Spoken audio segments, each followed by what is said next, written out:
I'm not coming back. I've found someone better. And your things are already packed and put into storage. My name is Leonard Kessler, 54 years old, staring at the glowing screen of my phone while standing alone in the kitchen of our Des Moines condo. It was 11:42 p.m. on a Thursday night, and I had just finished the last sip of lukewarm coffee when that text arrived. Dana, my wife of 15 years, was supposed to be on day 4 of a girl's trip to Palm Springs, but instead of a check-in photo or a goodnight call, I received that message. It wasn't just the words that hit me like a brick, it was what followed. A screenshot of a bank transfer, $118,000, siphoned out of our joint savings account and funneled straight into her personal one. I set the phone gently on the counter, staring at it as if the device itself might offer some kind of explanation. 15 years of marriage had just been boiled down to 2 sentences and a single screenshot.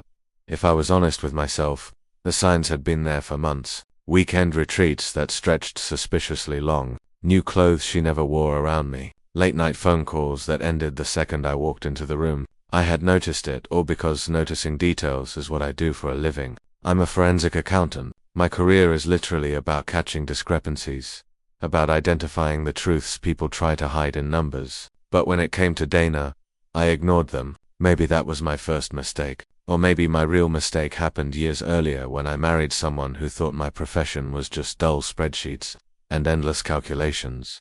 I turned toward my laptop, opened a private email account Dana never knew existed, and checked my notifications. 3 alerts from my bank's internal security system glowed on the screen. Unauthorized attempts to reset passwords on accounts Dana didn't even know existed. She was being careful, methodical, and thorough. I had to admit I respected the effort. I picked up my phone and typed 2 words back. Good luck. Then I dialed my brother, Jason. He answered groggily, his voice thick with sleep. Remember that contingency plan we put together 5 years ago? I asked. There was silence, then his cautious reply, are you saying it's time? Yes, I said flatly. She just made her move. When I hung up, I looked toward the framed wedding photo still hanging on our wall. It was the last picture in the condo where we were both smiling, both pretending everything was fine. I should have recognized that was its own red flag too. I first met Dana Bowman at an alumni event for the University of Iowa.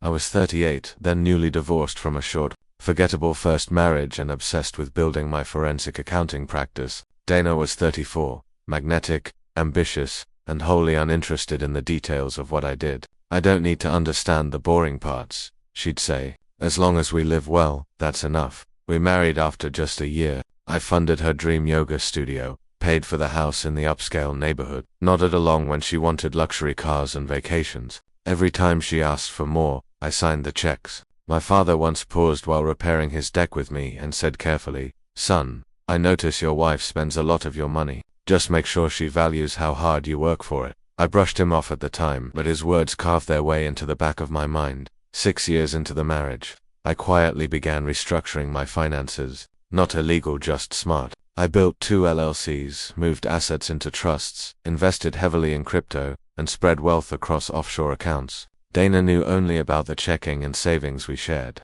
Nothing more. Over the years, her interest shifted toward the glamorous world of fitness influencers. Her Instagram following ballooned. Her trips became more frequent, disguised as wellness retreats. You wouldn't like it anyway, she'd tell me. It's all juice cleanses and yoga talk. Last Christmas, she forgot my birthday. When I mentioned it the next day, she rushed out to buy me an expensive watch. I've just been so busy with the studio expansion, she explained. I accepted the gift, but that night I finalized every piece of my contingency plan. The text I received proved what I already knew. The signs had always been there. I simply hadn't wanted to face the whole picture. The following morning, I woke early, brewed my usual pot of coffee, and sat at the same kitchen counter. Habits don't vanish just because your marriage does. I logged into the private financial system I had built for my clients, but tailored for myself. In seconds, the plan Jason and I had created came to life. I froze all joint accounts and credit cards. I filed a fraud alert on the $118,000 transfer, using long-standing contacts to push it through immediately. I packaged up the documentation of financial misconduct and sent it straight to my attorney, along with instructions to begin divorce proceedings. Then I called my mother. Dana's gone, I told her simply. She took the money and moved me out while pretending to be on vacation. My mother was quiet for a long moment before she finally said, I'm sorry, Leonard, but But honestly, I can't say I'm surprised. What will you do now? Exactly what I've been preparing for all these years, I replied. Protect what's mine. An hour later, Dana's name lit up on my phone. I let it go to voicemail. She called again, and again. 10 missed calls later, she finally sent a message. What the hell did you do? The money's gone, and my cards don't work. I didn't bother replying. Instead, I drove to the storage unit she'd so generously mentioned in her text. Using the code, I retrieved 2 boxes of clothes and my laptop. But everything else, family photos, my books, mementos from my father, was gone. That was the moment something in me shifted. This wasn't just betrayal. It was erasure. 15 years tossed aside as if I'd never existed. At a nearby coffee shop, I opened my laptop and ran a search on Trey Harmon, the fitness influencer Dana had been tagging in her photos for months. The someone better she'd left me for. The results didn't surprise me. His gym business was drowning in debt, 3 credit cards maxed out, a lease he couldn't afford, and 2 months earlier, Dana had co-signed for a car loan with him. I closed my laptop with a calm I hadn't felt in years. I wasn't angry anymore. I was focused. Went to the gym, not Dana's studio or Trey's flashy fitness center, but the small community center where I'd been going for years. I lifted weights until my arms shook, then drove back to my... The trap was closing, but note around me. 3 days later, we found something interesting, she said. Dana's been siphoning money from your joint account for over a year. Small transfers at first, then to where, I asked, though I already knew. Multiple accounts, some to her personal savings, but most to a Business LLC registered to Trey Harmon. Almost $80,000 total, and she used our joint funds as the source. Yes, which means we can add financial infidelity, tough divorce filing. I thanked her and hung up. I wasn't surprised, but confirmation still felt like a punch to the gut. Dana hadn't just left me for someone else. She'd been planning it for over a year, funding her exit and her new boyfriend's business with me. That night, I received a text from an unknown number. You need to back off. Dana deserves better than you. Don't make this uglier than it needs. Tobe. Trey Harmon getting involved directly interesting. I drove to my brother's house the next morning. Jason worked in digital security, the perfect complement to my financial expertise. We'd collaborated on cases before, but others was different. I need everything you can find on Harmon Fitness LLC, he told him. Bank records, loans, credit applications, everything. Jason raised an eyebrow. Legal channels only, right? Of course. We're just connecting Googlik dots faster than most people can. 3 hours later, we had our answer. Trey Harmon wasn't just in debt. His social media portrayed sex, but his business was failing. The new equipment, the expansion, the promotional events, all funded through risky loans, and more recently, Dana's. But there was something Dana couldn't have enough. Look at this, Jason said, pointing to his screen. Harmon applied for a small business loan 4 months ago, used the gym equipment as collateral. That's normal, I said. Yeah, but look Wokusa. I leaned forward. The document showed Dana's signature on a $175,000 equipment loan. She co-signed before she left you, Jason said quietly. But here's the kicker. The loan specifies joint responsibility with her. They used your marital status to secure, but I stared at the screen. She put me assets on the hook for his loan without McKnowledge. Exactly. And there's more. 3 credit cards, a car lease, and the new commercial space rental. Alka signed by Dana, all leveraging your marital assets as security. I stood, opened, walked to the window. Outside, children were playing in the yard next door, oblivious to the adult complications of the world. She has no idea what she's done, I said finally, and neither does he. The next morning, I met with my attorney and laid out everything we'd found. "I want to move quickly," I told her. Before they realized what's happening, she reviewed the documents and nodded. "We'll file for emergency asset protection today. The loan fraud alone is enough to freeze everything until the divorce is settled."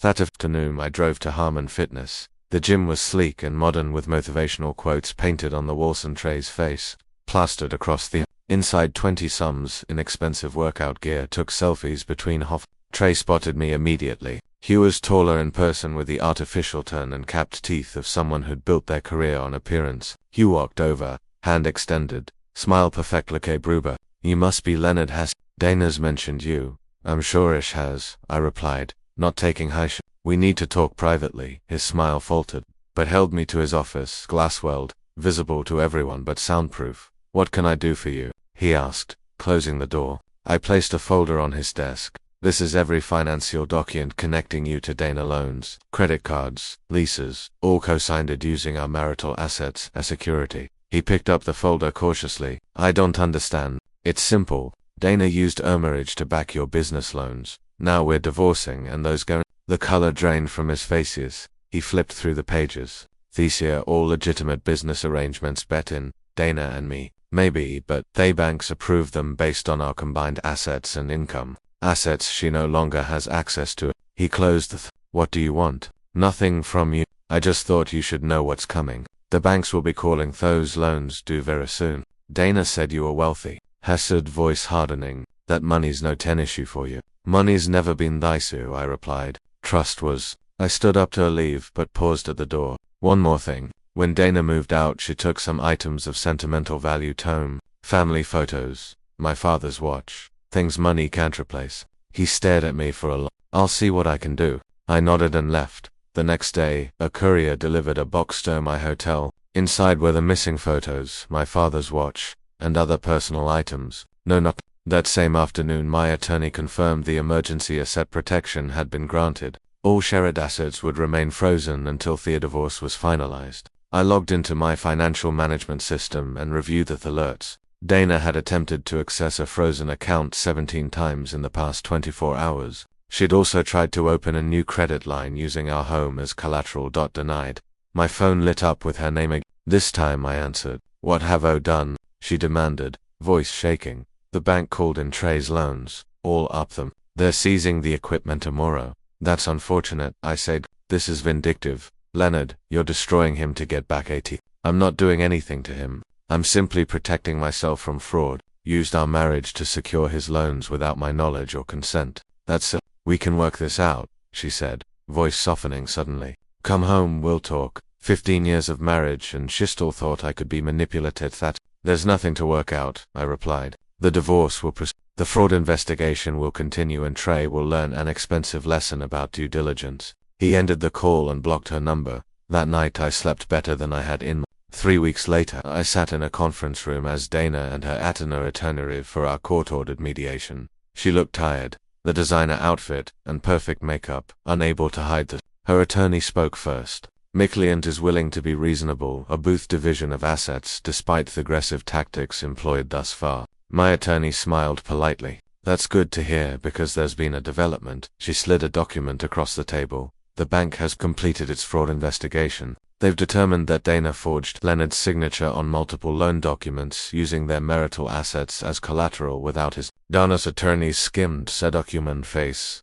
pulling. We'll need time to review this. Of course, my attorney said, but you should know that the bank has already referred the matter to the district attorney. This meeting is a courtesy before criminal charges are filed. Dana stared at me, eyes wide. Criminal charges. Leonard, you can't. Bezares, I met her gaze steadily. I didn't file the charges, the bank did. That's what happens when you commit loan fraud. Her attorney whispered something in her ear. She shook her head vehemently. If Ms. Bowman is willing to sign our proposed settlement agreement, my attorney continued, Leonard is prepared to provide a statement to the bank that could mitigate the implications. He won't press charges for the theft of personal or the unauthorized transfer from the joint account. I watched as Dana's carefully constructed world. She'd expected anger, jealousy, perhaps even begging. She hadn't expected the settlement is generous, I said quietly. You keep your yoga studio, which was always. You keep your car and personal belongings. You receive no alimony and you assume responsibility for the debts you incurred in my name. And Trey, she asked, voice variable. Mr. Harmon's financial issue, sorry, his own problem, but without your husband's sats backing those loans, I understand the bank has already begun repossession. Dana signed the papers without further argument. As we left the conference room, she caught my arm. I never thought you'd fight back like Athos, she said. You always just went along with everything. That was my choice, I replied. Just like this way, Siargis. I walked away without looking back. A month later, I moved out of Theatel and into a small house near downtown Des Moines. Nothing fancy, just a craftsman with good bones that needed some work. The kind of project that will keep my hands busy and my mind occupied during the. I heard through mutual friends that Dana had moved to Colorado to start over. Her Instagram showed mountain views and inspirational quotes about new beginnings. Trey's gym had been sold to a national chain and he'd relocated to Miami to expand his. Neither of them mentioned what had happened. People rarely advertise their failures. My brother Jason stopped by one Saturday to help me install new cabinets in the— Heard anything from Dana? He scared, as we measured for the hinges. No, I said. And I don't you could have taken her for everything. The fraud charges alone would have ensured that. I shrugged.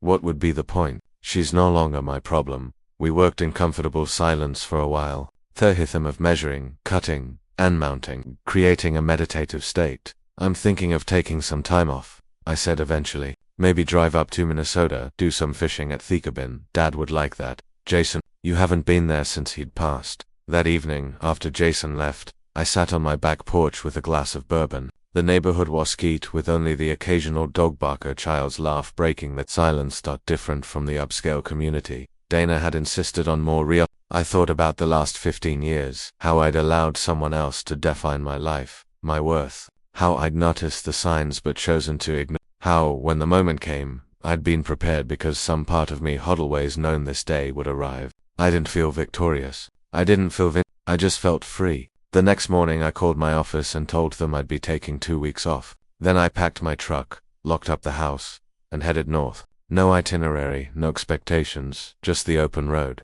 And for the first time in years, no invisible ledger of resentments, turbulence.